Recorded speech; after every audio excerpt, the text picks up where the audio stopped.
Brought to you by Palvi Agrico. पालवी ॲग्रिको, भारताचा पहिला AI तंत्रज्ञानावर आधारित B2B आणि B2C ई-कॉमर्स प्लॅटफॉर्म. शेतीसाठी जे काही लागणार थेट तुमच्या बांधावर पोहोचणार, मोबाईलच्या एका क्लिकवर.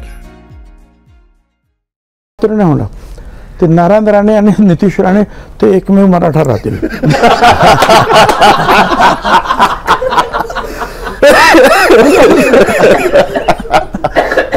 आता खरं ते त्यांनी सांगितलं आम्हाला नको, म्हणजे असं चुकीचं रेकॉर्डला जायला नको म्हणून मी दुरुस्त केले. हो, जरांगे पाटील असं म्हणतात की सगळे मराठी ओबीसी मध्ये जाणार आहेत.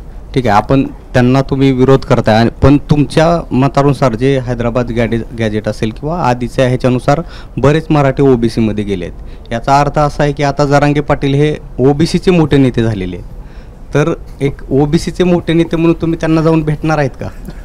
हा, म्हणजे तुमचा प्रश्न बरोबर आहे. त्याचा अर्थ नाही, त्याचा अर्थ असा आहे की एकदा असं म्हणतात की परशुरामाने निक्षत्रिय पृथ्वी केली होती, तसं आता यांनी जे आहे मराठा समाज संपवून टाकला आणि राज्यामध्ये सगळे ओबीसी समाजच शिल्लक नाही मराठा. बोला आता अशी परिस्थिती आता निर्माण व्हायला लागली. काय भेटायचं वगैरे त्यांना वगैरे.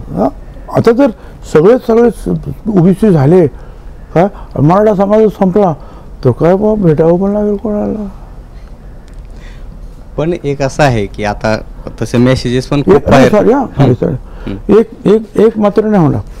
ते नारायण राणे आणि नितीश राणे ते एकमेव मराठा राहतील.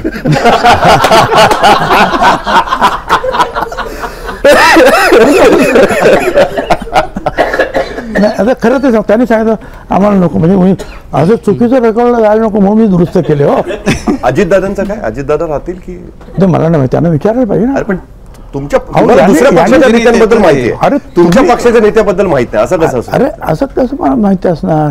कोणाच्या जातीबद्दल आम्ही विचारत नाही ना.